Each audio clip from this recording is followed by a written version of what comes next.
उन्होंने किया है। निश्चित रूप से जनता उनकी बात को सुनती है, उसका अनुसरण भी करती है और उसका अमल भी करती है। और उनके स्पष्ट निर्देश हैं हम लोगों को भी कि हम लोग भी अपने विधानसभा क्षेत्र में, अपने ज़िले में जाएं और जनता को जागरूक करें, क्योंकि ग्रामीण क्षेत्र की अगर हम बात करें तो ग्रामीण क्षेत्र में भी बेहद ज़रूरी है इस समय जागरूकता, क्योंकि सबसे ज़्यादा ग्रामीण क्षेत्र में मास्क लगाने की मतलब मास्क नहीं लगाया जाता ग्रामीण क्षेत्र में, उसके लिए क्या करना चाहिए? हाँ, बिल्कुल मैं आपकी बात से सहमत हूँ। ख़ास तौर से हमारे ग्वालियर चंबल अंचल में मास्क का चलन बहुत कम है, पर हम धीरे धीरे जागरूक कर रहे हैं। पिछला जब पहला चरण आया था तो भारी तादाद में हमने मास्क भी लोगों तक पहुंचाए थे, जनता को जागरूक भी किया था। और इस बार भी हमारा ये प्रयास रहेगा कि जनता को ज़्यादा से ज़्यादा जागरूक किया जाए, जिससे इस महासंकट से बचा जा सके। जैसा मंत्री ओपीएस भदौरिया ने कहा कि वो भी अपने क्षेत्र में उस आप स्वास्थ्य आग्रह करेंगे, और उनका ये भी मानना है कि ग्रामीण क्षेत्र में अभी मास्क कम पहना जाता है, लेकिन वो एक अभियान चलाएंगे ताकि ग्रामीण क्षेत्रों में भी लोग मास्क पहने। कैमरामैन अश्विनी के साथ जुगल किशोर शर्मा, बंसल न्यूज़ भोपाल। इधर सीएम शिवराज के स्वास्थ्य आग्रह अभियान को कांग्रेस पार्टी ने नौटंकी बताया है, लेकिन कांग्रेस के एक विधायक ने गांधीवादी मुहिम का समर्थन कर राजनीतिक गलियारों में एक नई चर्चा को जन्म दे दिया है। देखिए रिपोर्ट। ये रोकना है तो जनता के जागरण के बिना ये संकट नहीं रुक सकता। लॉकडाउन नहीं तो फिर मास्क की जरूरत है, सुरक्षित दूरी की जरूरत है, सैनिटाइजर से हाथ साफ करने की जरूरत है। कोरोना महामारी में हो रही लापरवाही को रोकने सीएम शिवराज ने स्वास्थ्य आग्रह अभियान की शुरुआत की। वे अगले 24 घंटों के लिए मिंटो हॉल में बैठ गए हैं। यहीं से लोगों से वर्चुअली संवाद कर रहे हैं और कामकाज भी। उनकी इस नई कवायद को नेता प्रतिपक्ष कमलनाथ और पूर्व सीएम दिग्विजय सिंह ने नौटंकी करार दिया है। लेकिन कार्यक्रम में मौजूद लोग और खुद मुख्यमंत्री उस समय हैरान रह गए जब चाचौड़ा से कांग्रेस विधायक लक्ष्मण सिंह हाथ में एक कागज लिए मंच पर मुख्यमंत्री से मिलने पहुंचे। उन्होंने मुख्यमंत्री की मुहिम का समर्थन किया। वैक्सीन की कमी, बिल्कुल वैक्सीन खत्म हो गई गुना जिले में। वहाँ लोग अस्पताल में बैठे हैं, वैक्सीन नहीं है, पहली बात। दूसरा, डॉक्टर्स की कमी है और पेयजल की बहुत बड़ी समस्या है। कांग्रेस पार्टी सकारात्मक सहयोग देने में कभी पीछे नहीं हटी है और ये खुले में बैठे, अच्छी बात है। हमने आके अपनी समस्या बता दी उनको, जी आश्वासन दिया। बीजेपी और संघ के कटु आलोचक दिग्विजय सिंह के अनुज लक्ष्मण सिंह के यूं सीएम के मंच पर जाने के अलग अलग मायने निकाले जा रहे हैं, वो भी ऐसे कार्यक्रम में जिसकी खुद पीसीसी चीफ कमलनाथ ने आलोचना की हो। उनके इस कदम का असल मकसद तो वही जाने, लेकिन पार्टी ने उनकी इस मुलाकात से कन्नी काट ली है। देखो, लक्ष्मण सिंह जी गए हैं, वो अपने निजी तौर पे गए हैं, बड़े नेता हैं, उनके बारे में कोई टिप्पणी करना उचित नहीं मानता। गए होंगे तो कुछ सोच समझ के गए होंगे। और जहाँ तक पार्टी के ऊपर बयानबाजी का है, यदि पार्टी का उनको कोई भी बयान अनुशासनहीनता के दायरे में है तो पार्टी उस पर निर्णय लेगी। भारतीय जनता पार्टी की सरकार से स्नेह करते हैं, प्यार करते हैं, इस मंच तक आ गए जहाँ सरकार बैठी है, अर्थात सरकार के मुखिया यहाँ बैठे हैं, अपनी बात कहने के लिए आए। और ये भी जानते हैं कि इस समय जो कोरोना का संक्रमण चल रहा है उसको किस तरह से रोकने के लिए सरकार प्रयत्न कर रही है। मुझे लगता है वो आए, उनका स्वागत है। लक्ष्मण सिंह भी अपने बड़े भाई की ही तरह अपनी बात बेबाकी और साफगोई से रखने में नहीं हिचकते हैं। वे एक समय कांग्रेस छोड़ बीजेपी में भी जा चुके हैं। बंसल न्यूज से बातचीत में उन्होंने बीजेपी में जाने का कारण भी बताया था। इस पार्टी को आप समझते भी हैं, कभी आपने भी बतौर सांसद जी हाँ, बिल्कुल, देखा है। मैं उसका सदस्य रहा हूँ जी। और लेकिन तब आपका ये हमेशा कहना रहा कि अटल जी की वजह से मैं मेरे मन पर प्रभाव था। निश्चित रूप से मैं आज भी कहता हूँ वो एक ऐसे नेता रहे जो माने भी गए कि अटल जी सम्मान नेता थे। जी, इंदिरा जी ने तारीफ की थी। जी। ये वही लक्ष्मण सिंह है जो राहुल गांधी और कमलनाथ के फैसले पर भी सवाल उठाने से नहीं चूकते हैं। उन्होंने हिंदू महासभा के नेता को कांग्रेस में शामिल करने का मुखरता से विरोध किया था। हाल ही में महाराष्ट्र के गृह मंत्री अनिल देशमुख पर 100 करोड़ वसूली के आरोप लगने पर उन्होंने कांग्रेस को सरकार से समर्थन वापस लेने की सलाह भी दे डाली थी। इतना ही नहीं, वे अपनी ही सरकार के समय पूर्व सीएम दिग्विजय सिंह के बंगले पर धरना भी दे चुके हैं। लक्ष्मण सिंह अपने मिजाज के पक्के हैं। अब उनकी सीएम से मुलाकात का असल मंतव्य क्या है ये वही जाने, लेकिन वे मीडिया की सुर्खियां जरूर बटोर रहे हैं। Bureau report, Bansal news. वहीं सीएम शिवराज सिंह चौहान ने फेसबुक पर एक वीडियो पोस्ट किया। 2.5 साल का बेटा तत्सव श्रीवास्तव का ये मास्क लगाने की अपील का वीडियो सीएम शिवराज सिंह चौहान ने शेयर किया। उसमें लिखा कि आज व्हाट्सएप पर एक बहुत ही प्यारे बच्चे का वीडियो मिला। 2.5 साल का तत्सव श्रीवास्तव सभी से मास्क लगाने की अपील कर रहा है। इतना छोटा बालक यदि मास्क का महत्व समझ सकता है तो आप और हम क्यों नहीं समझ सकते।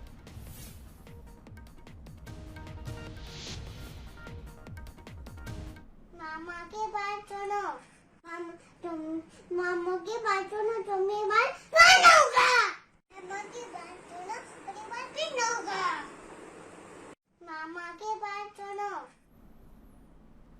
इधर निकाय चुनाव को देखते हुए जनता अपनी मांगों को लेकर मुखर होने लगी है। बुधनी के वार्ड 14 में फैली गंदगी को लेकर वार्डवासी काफी नाराज हैं, तो पानी की परेशानी से भी लोग जूझ रहे हैं। वहीं नेताओं का दावा है कि जल्द ही लोगों की समस्या को सुलझा दिया जाएगा।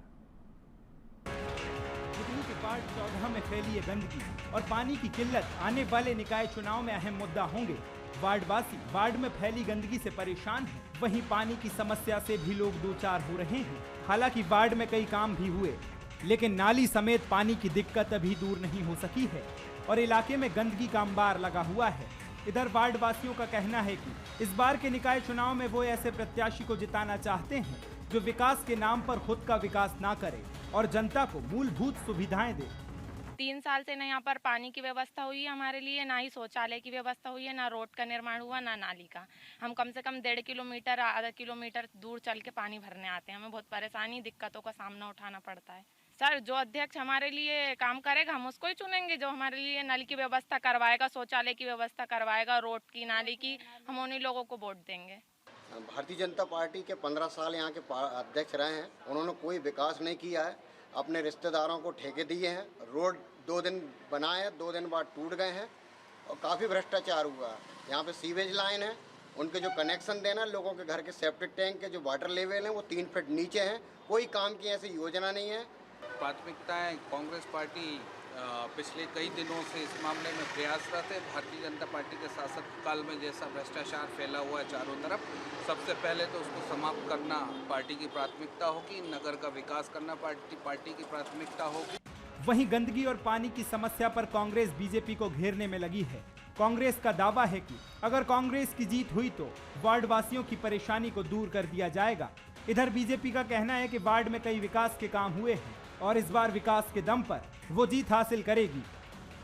मैं लगातार 25 वर्षों से पार्टी की सेवा में लगा हूं, लोगों के जनता की सेवा करता रहता हूं और मेरा जिस पार्टी को मैं हमेशा से मेरे परिवार पूर्वजों से मैं पार्टी में जुड़ा हुआ हूं और ये चाहता हूं कि पार्टी की निरंतर सेवा करता रहूं, जनता की सेवा करने का मौका मिले, ये मेरी भावना है और मैं उम्मीद करता हूं कि निश्चित ही मेरे को पार्टी यह मौका देगी। चूँकि नगर अध्यक्ष हूं 12 वर्षों से, तो लोगों का मेरे यहाँ आना जाना, संपर्क निरंतर, उनकी समस्याओं का ध्यान रखना, उनकी समस्याओं के निराकरण हेतु विभाग माननीय मुख्यमंत्री जी के यहाँ निरंतर ले जाना, इन विगत 10-12 वर्षों से मैं ऐसा कार्य कर रहा हूँ। तो मुझे अपेक्षा है कि ये सब प्रस्तुतिकरण की वजह से पार्टी मेरे नाम पर विचार करेगी। बुधनी के विकास में बहुत सारी चीज़ें कमी है। अभी बुधनी का सौंदर्यकरण होना है, नर्मदा जी का बड़ा घाट बनना है, ऐसे कई काम ऐसे हैं बुधनी के सौंदर्यता के लिए जो मुझे करने के लिए इच्छुक हूँ। कुल मिलाकर वार्ड 14 में मुकाबला रोचक होगा। जनता जहां विकास के नाम पर वोट करने की बात कर रही है, वहीं नेता भी वादों की झड़ी लगा रहे हैं। बहरहाल इस बार जनता किस पार्टी को जीत का तिलक लगाती है, ये देखना दिलचस्प होगा। कमलेश पांचाल, बंसल न्यूज, बुधनी। इधर ग्वालियर से खबर, जहां अपनी अलग अलग मांगों को लेकर परिवहन विभाग के अधिकारी और कर्मचारी आज से हड़ताल पर जा रहे हैं। बता दें, बैठक हुई थी कल, उस बैठक में फैसला लिया गया। अपनी वेतन विसंगति सहित कई अलग अलग मांगों को लेकर बेमियादी हड़ताल पर आज से सभी अधिकारी और कर्मचारी परिवहन विभाग के जा रहे हैं और जाहिर है कि इससे काम ठप होगा। बैठक के बाद कल संगठनों ने ये फैसला लिया था।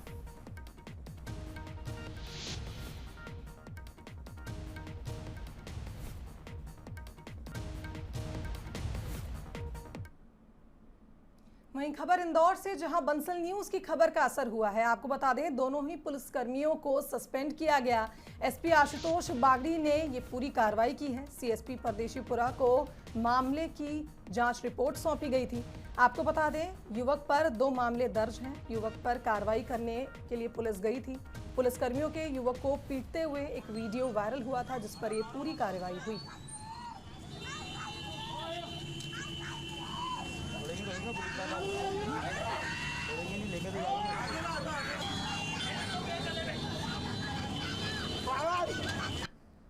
पुलिस जो है परदेशीपुरा की पुलिस जो है इसमें कर रही थी रोको टोको अभियान के तहत। और इसमें जो एक आदमी है ये आपराधिक प्रवृत्ति का है। इसके जो है 2 मामले इस पे कायम है। एक तो चाकूबाजी का और दूसरा जो है अवैध वसूली का।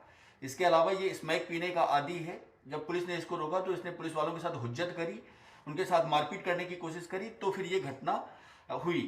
जिसने भी वीडियो बनाया उसका प्रथम पार्ट इसने काट दिया और दूसरा पार्ट जो है इसको वायरल कर रहे हैं, ताकि पुलिस की छवि नेगेटिव रूप से जनता के सामने जाए। हालांकि ये कहीं से भी उचित नहीं है कि कोई भी पुलिसकर्मी जो है आम जनता के साथ में इस तरह का बर्ताव करे, तो भी इसलिए इनको सस्पेंड करके और एसपी ऑफिस अटैच किया गया है।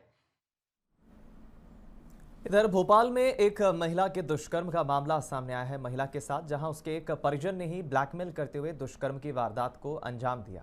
आरोपी ने पहले तो महिला का नहाते हुए वीडियो बना लिया और फिर वायरल करने की धमकी देकर महिला के साथ दुष्कर्म किया। करीब 4 महीने बाद आरोपी से परेशान होकर महिला ने थाने में जाकर शिकायत की। पुलिस ने मामला दर्ज कर आरोपी को गिरफ्तार कर लिया है। 4 महीने पूर्व अपने घर पर थी, उसकी मामी की लड़की का जो नंदेव है वो उसके घर पर आया हुआ था। जब ये वॉशरूम में थी तो उसका एक वीडियो बना लिया था और उसको वायरल करने का झांसा दे करके और उसको एक होटल में बुलाया गया था और उसके साथ गलत काम किया गया। और वहाँ पर भी उसका कहना है कि वीडियो बनाया गया था, उसको ही वायरल करने की धमकी देता रहा और बाद में भी उसके द्वारा उसके साथ संबंध बनाए गए। उस पर जो अपने पति के साथ आकर के उसके द्वारा प्राथमिकी दर्ज की गई है। आरोपी को गिरफ्तार किया गया है। सारे साक्ष्य कलेक्ट किए जा रहे हैं। वहीं राजधानी भोपाल के शाहपुरा इलाके में दिन दहाड़े अपहरण की घटना सामने आई। आरोपियों ने रियल एस्टेट कारोबारी को जबरन कार में बैठा लिया था और मौके से फरार हो गए। हालांकि पुलिस ने महज 3 घंटों में ही कारोबारी विवेक पांडे को सही सलामत ढूंढ लिया। मामले में पुलिस ने पैसों के लेन देन को लेकर विवाद की बात भी कही है। वहीं 2 आरोपियों की तलाश जारी है। पुलिस इलाके के सारे सीसीटीवी फुटेज भी खंगाल रही है। उसके बाद मामले में आगे की जांच की जाएगी।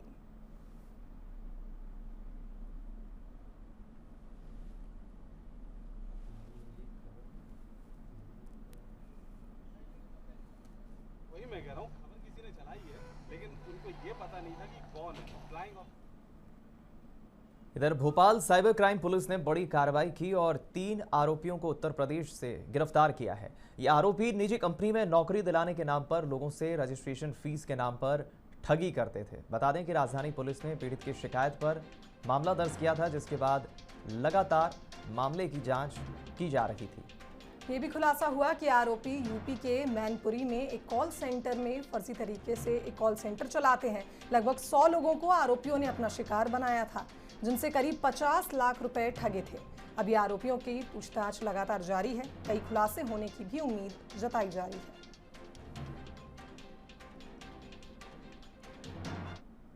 इनका ये था कि क्विकर से जो डेटा लेते थे उसमें केवल इनका टारगेट एमपी के लोग ही होते थे, क्योंकि इनको एमपी के जो एक्सेंट है उससे ज़्यादा कंफर्टेबल थे। एमपी के लोगों के साथ इनकी बोलचाल मैच करती थी, इसीलिए इन लोगों ने टिपिकली एमपी के जो लोग हैं उन्हीं को इसमें अपना टारगेट बनाया। और लगभग जो हमारे पास अभी डेटा आया है इनिशियल इन्वेस्टिगेशन में, उसमें 100 से 150 के लोगों को इन्होंने अभी तक ठगा है। कुछ नहीं थे, ये लोग घर से ही एक कॉल सेंटर की तरह चला रहे थे। बाकी हमारा प्रयास यही रहता है कि इस तरह के बड़े बड़े गिरोह जो हैं उनको हम धर दबोच।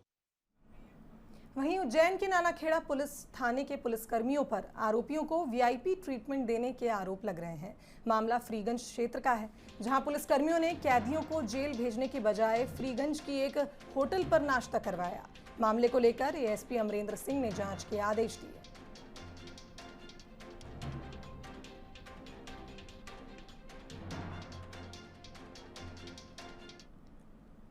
इधर इंदौर में फिर एक बार बुजुर्गों के साथ अमानवीय व्यवहार का मामला सामने आया है।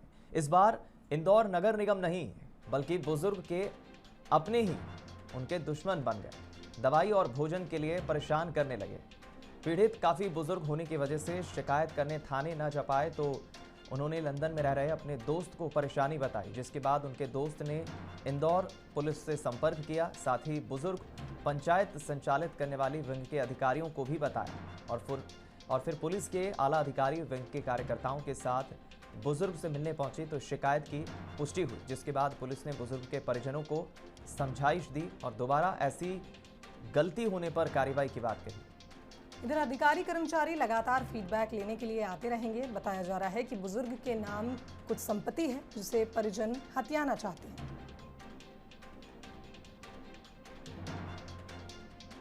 तो उनकी शिकायत पता चली कि वो बहुत ज़्यादा परेशान हैं और जब उनकी लेटर एज आई है तो कुछ बच्चे जो उनसे दूर चले गए थे वो घर में आ गए हैं, उनको प्रेशराइज कर रहे हैं और उनका प्लान ये है कि वो उस मकान को कैप्चर करना चाह रहे हैं। ऐसी शिकायत उन्होंने लंदन से फ़ोन करके बताई। शिकायत की गंभीरता को देखते हुए, उनकी स्थिति को देखते हुए हमने अपना महिला स्टाफ और अन्य थाने से स्टाफ उसको घर पे भेजा गया। तत्काल पूरे परिवार को, उनके साथ जो रह रहे हैं उनके परिजन को सतर्क भी किया गया, सचेत भी किया गया और बताया गया कि ये संज्ञेय अपराध है। अगर इसके बाद कोई समस्या मिलती है हम लोग फीडबैक लगातार लेंगे। प्रधानमंत्री नरेंद्र मोदी ने पश्चिम बंगाल के कूच बिहार में जनसभा को संबोधित किया। इस दौरान उन्होंने ममता बनर्जी को आड़े हाथों लिया, लेकिन इस दौरान गर्मी की वजह से एक बुजुर्ग महिला को चक्कर आया तो पीएम मोदी ने बीच में ही अपना भाषण रोक दिया। उन्होंने तुरंत कहा कि माताजी को पानी दो, साथ ही अपने डॉक्टरों की टीम को जांच के लिए भेज दिया। देखिए, कोई मेरे साथ जो डॉक्टर हैं जरा देखिए, वो माताजी को जरा पानी वगैरह दीजिए, उनकी चिंता कीजिए।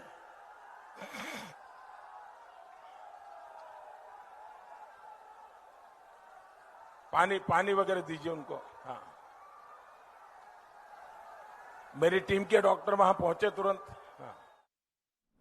मुंबई के पूर्व पुलिस कमिश्नर परमबीर सिंह और महाराष्ट्र के पूर्व गृह मंत्री अनिल देशमुख का मामला फिर से सुप्रीम कोर्ट पहुंच चुका है। अब की बार महाराष्ट्र सरकार और अनिल देशमुख ने सबसे बड़ी अदालत में अर्जी दाखिल की है, जहां ठाकरे सरकार ने अनिल देशमुख पर लगे आरोपों की सीबीआई जांच संबंधी बॉम्बे हाईकोर्ट के आदेश को चुनौती दी है। जानकारी के मुताबिक महाराष्ट्र सरकार की ओर से सुप्रीम कोर्ट में इस मामले की पैरवी वरिष्ठ अधिवक्ता अभिषेक मनु सिंघवी करेंगे। दरअसल बॉम्बे हाईकोर्ट ने अनिल देशमुख के खिलाफ परमबीर सिंह के आरोपों की जांच सीबीआई से कराने का आदेश दिया है। उधर बॉम्बे हाईकोर्ट में याचिकाकर्ताओं में से एक वकील जयश्री पाटिल ने भी सुप्रीम कोर्ट में केविएट दायर किया है। सूत्रों के मुताबिक महाराष्ट्र के गृह मंत्री पद से इस्तीफा दे चुके अनिल देशमुख भी अलग से एक याचिका दाखिल करने जा रहे हैं।